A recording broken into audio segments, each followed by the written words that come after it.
Hi, I'm your host, Dr. Caroline Leaf, and welcome to my podcast, Cleaning Up the Mental Mess.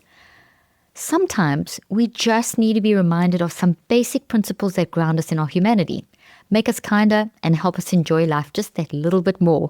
But just before I dive in and talk about some of these basic principles, I'm really so thrilled to tell you about something that is super exciting and that's going to help you and me. It's my brand new book coming out called Help in a Hurry. It's coming out soon in August, and this book really is something I wrote for myself. I honestly believe I wrote for myself because we all need help in a hurry. This has also come from a lot of you, from questions that you ask me, questions that my patients have asked me, wanting help in a hurry. You know those moments in life where things are just too much and things happen and you just need to know how to handle yourself in that moment. We need help in a hurry in that moment. So this book will help you break free from that exhausting overthinking and feeling like you're just out of control because of life's challenges. While the bad day is universal, knowing what to do when you're faced with these ups and downs is just not. So many of us find ourselves at a loss when something bad happens. We know that bad things happen, but we don't always know what to do when they happen in the moment, and this book will help you with that. So grab a copy of Help in a Hurry right now at helpinahurrybook.com. I've got some amazing free bonuses waiting just for you. These include things like a masterclass led by me, which is going to be so much fun, exclusive early access to some of the chapters, an invitation to join me at my private launch team, a fast action study guide. All of these bonuses together are valued at over $426, and they're yours for free when you pre-order the book today. Just grab a copy of Help in a Hurry at helpinahurrybook.com, fill out the form, and we'll send you the goodies. Help in a Hurry is also available wherever books are sold, like Amazon. Seriously, I can't wait for you to dive in. Thank you so much for your support. It means the world to me. Let's do this Help in a Hurry thing together. Okay, so back now to the podcast, and we're going to talk about these principles that really help with life. And one of the first things is a great quote by Anne Lamott, who's the American author and speaker known for her wisdom on life, faith, and writing. And she has this statement: expectations are resentment under construction. I feel like I need to read it again. Expectations are resentment under construction. Very powerful statement. Let's just talk about that for a moment. Think about the last time you had an expectation of someone and it wasn't met.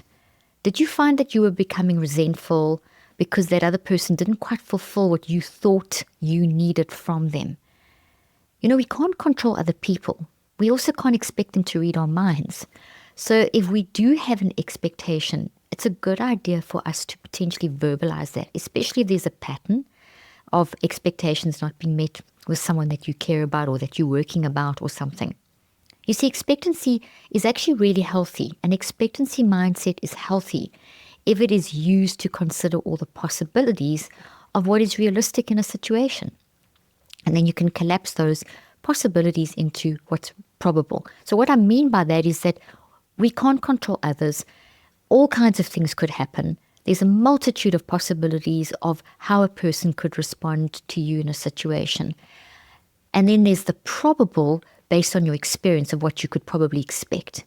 So, for example, you expect a person to respond to what you said in a certain way, and you want them to respond in a certain way, and they don't, and then you feel resentful. So that's what that statement means, is that you have this expectation. There's all these possibilities, but the probability happens that they don't respond in the way that you expect. And then you start feeling resentful. So the resentment is starting to be constructed. However, if you stand back for just a moment and open your mind to the possibility that this person might not respond in the way that you hope that they will, because you don't really know what's going on in their head. Not really, you don't know what's going on in their head. You can guess, there's possibilities and probabilities, as I said, but you still don't know for sure. And then if you recognize and accept that, just by standing back and observing that and recognizing and honoring that they are different to you and that, you don't really know what's going on in their life at that moment, that gives you a different way of looking at the situation. And then you can recognize that there are some probable ways that they might respond, so you prepare yourself and then try to be open to those responses. In this way, as I said, you're more prepared, and tell yourself you'll be okay because now you're more prepared. However, if you keep feeling resentment building due to expectations, so if you are constructing this resentment from these expectations that are not being met, I do suggest and recommend that you actually talk to the person and, sit down and say, look, listen, every time this happens, this is how you respond. I don't know if you mean to, but this is what's happening. And I'm feeling myself building resentment towards you. And you never know what happens when you open a conversation like that. It's a great thing to do. So here's the second principle that I'm going to talk about. This is the second of 7. I'm going to give you 7 principles to help just with our daily life.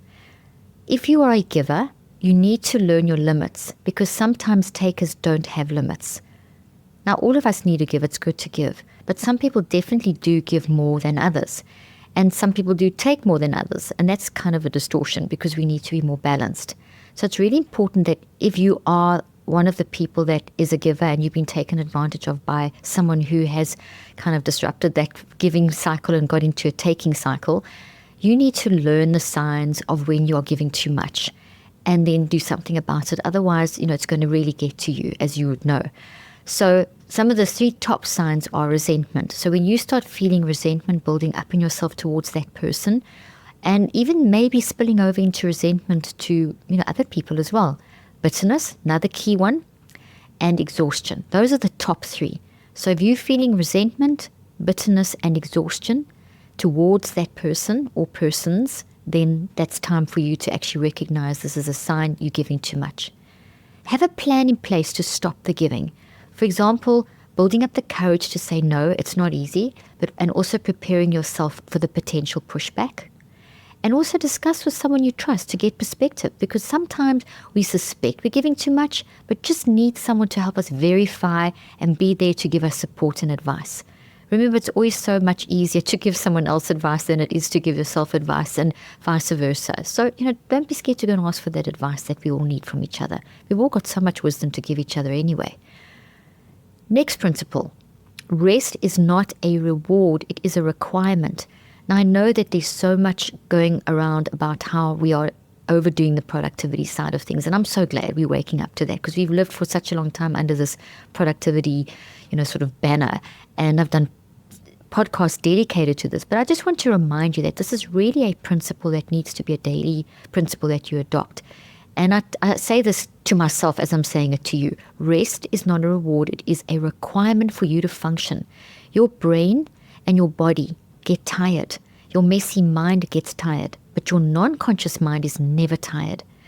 This means that your messy mind, your brain, and your body need a chance to recharge. And that's what rest is doing. It's recharging. Otherwise, you set up a cycle, and we all know what happens when you get exhausted. It affects your sleep and all the rest of it, okay? So, just a question to ask yourself. Are you viewing resting and working on an even par? Do you allocate an even amount of sort of value to resting and working? I'll give you an example for myself. I have to remind myself really all the time about this. And I've had to really work at this because I am a productive person. I just love doing things. I'm hyper excited and love doing lots of stuff. And I have to catch myself because I can overwork and overdo things. A lot of us are like that, okay? So I have to remind myself that each time I have a moment where I could work, maybe I could instead use that time to rest, or to read a book, or to meditate, or to be grateful, or to just chat with someone, or just play with my dogs, or just do nothing, watch some TV. These moments of rest can actually end up even improving the efficiency of the work thereafter. In fact, the science shows that it does. So, for example, I woke up this morning at 5:30, and I normally wake up around 6:30. So it was an hour earlier, and I was wide awake. My immediate thing was, I want to start working on something that I hadn't finished the day before. And it was something I'm excited about, so I wanted to do it. And then I realized, this is a moment, I'm just waking up. Let me rather use this time for something as important. So I put them on the same level of value. The rest requirement on the same level as the work requirement. And I took the moment to just do some meditation, to just, get into a state of gratitude, do a meditation, and just rest for a moment and just think about all the beautiful things. And it was a beautiful meditation. And then I did the work. And I was so excited to do the work, but I was in such a great frame of mind that I got through that work. I think it was 15 minutes when I know it would have taken me at least an hour. So I was definitely more efficient. So Just see, are you valuing them on the same level, work and rest? Because you should. Okay. So what do you need to do to achieve this, to get them valued on the same level? Next thing, this is so important. I've done podcasts on this, and this is another thing I want to just remind you about. Kindness is the next principle. Kindness should be your code of conduct, not just yours, but mine, all of humanity. Kindness is our modus operandi. Kindness makes the world go round. Kindness quite literally makes your mind-brain-body connection work properly. Kindness is an outflow of love. Love is that all-encompassing concept, but kindness is a direct, literally effusion of what love is. It's paramount in everything we do. The whole psychoneurobiology behind it is that kindness really generates such a beautiful balance in the mind-brain-body connection. In the brain, for example, it activates what we call the Goldilocks principle, which is a balance between all the energy. Now, you are at your core energy, and every experience you have is energy built into thoughts that move into your mind-brain-body connection, activating an energetic response, and then a neurochemical response, which at its core is also an energetic response. We always want balance. Life is about balance. So when we talk about generating a Goldilocks principle of balance, we're talking about doing that with things like, for example, our brain waves. And when you've got a great balance between all the different brain waves, then you're going to be functioning at a higher level. And that is going to help you access wisdom and more peace and more joy and so on. Also on a physical level, your hormones will work better, your heart works better. Your heart, which generates a huge electromagnetic waves, more electromagnetic energy than the brain even. That, and it's so important, it's the most important electromagnetic generator, that's a mouthful, in the body, and it will activate the heart to generate these electromagnetic waves, which, for example, will activate a hormone that will actually help you feel calmer, more peaceful, and wiser. So there's just such a lot. I mean, these are just a few things, but kindness is essential.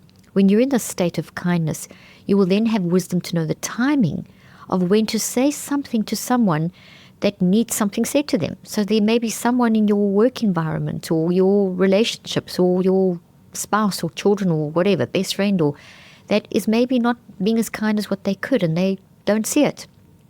But when you are kind and you practice kindness, you'll then know the timing of when to say something to that person, and you'll have the wisdom for what to say. Because when you couch something in kindness and it's coming from kindness, it will be the right thing. It will be authentic and it will help.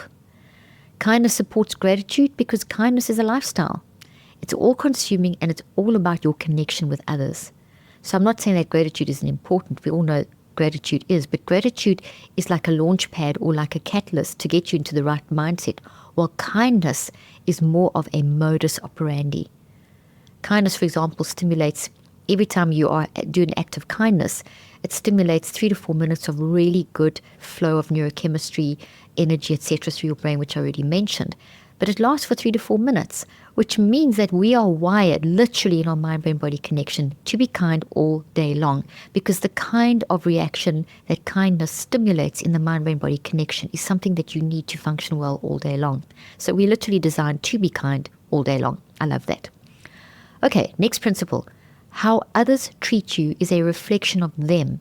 How you react is a reflection of you. We put this up as a post and we had thousands and thousands and thousands of hits. When someone treats you badly, it's really hard not to take it personally and feel resentful and angry or sad. I know you know too. But the way you react is also a reflection of you. The way they're acting is a reflection of them. If we can stand back for a moment and just observe how we are reacting and observe how they are reacting, step into that multiple perspective advantage that I've often mentioned in my podcasts and in my work. The multiple perspective advantage, for those of you that haven't heard it before, is your ability that you have as a human to stand back and observe yourself objectively and look at things from a different perspective. It is a very powerful mind activator. It helps you to really tap into your unconscious mind where the wisdom is stored. And so when you can stand back and observe yourself using the multiple perspective advantage, you're learning to really self-regulate. And you can train yourself to do this, and you can train yourself to recognize how you are responding to someone. So if someone's treating you badly, instead of you reacting, you're able to stand back, and before you react, you can actually say, okay, that's a reflection of them, and how I react is a reflection of me. What reflection do I want of me? I can't control them, and that's something that's going on in their life, so I can give them space. But how do I want my reflection to be to the world and to this person? Because the way you act doesn't just impact you because you're connected to everyone. It's going to impact all of those around you and yourself for the rest of the day. So it's important to train yourself to recognize that this is something going on in their life, and you can choose how you respond. Maybe this means walking away. Maybe it means having a kind conversation with that person. If you react back instead with an argument, then that's a reflection of where you're at, as I mentioned. Do you like your reaction? If not, then take the time to work on how you react with patience and self-compassion. Next principle. You are allowed to outgrow situations, friends, people, places, and even a version of yourself. Years ago, when I first started practicing, I had one of my personal assistants said to me, Dr. Leaf, one of the things that is consistent about you is that you are always changing. Now, she was kind of irritated because I was changing something in the systems or whatever, something that I was doing.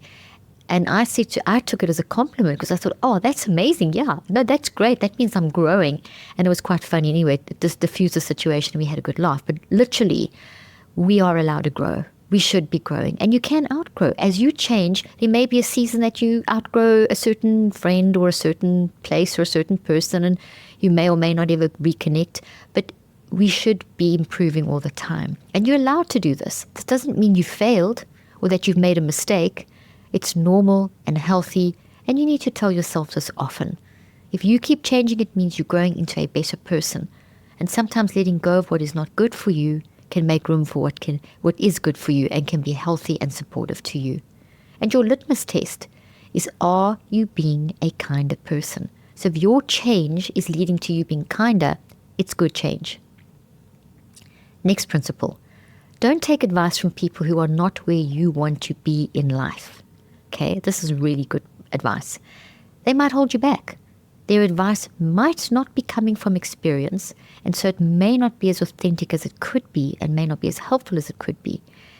And it may be good advice, but because of where it's coming from and who it's coming from, you can't hear it. So you could be missing something that's good. So take it with a grain of salt and rather look at the content as a whole and recognize that the other person might have biases if you don't like what they're saying. And you're aware of the impact that they've had on you, take that as a learning opportunity for how to give advice to others.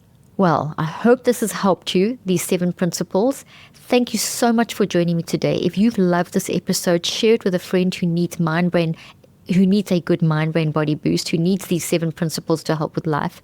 Remember, kindness is the overarching one. And if you want to learn more about how to manage your mind and optimize your brain, check out my books and my Neurocycle app.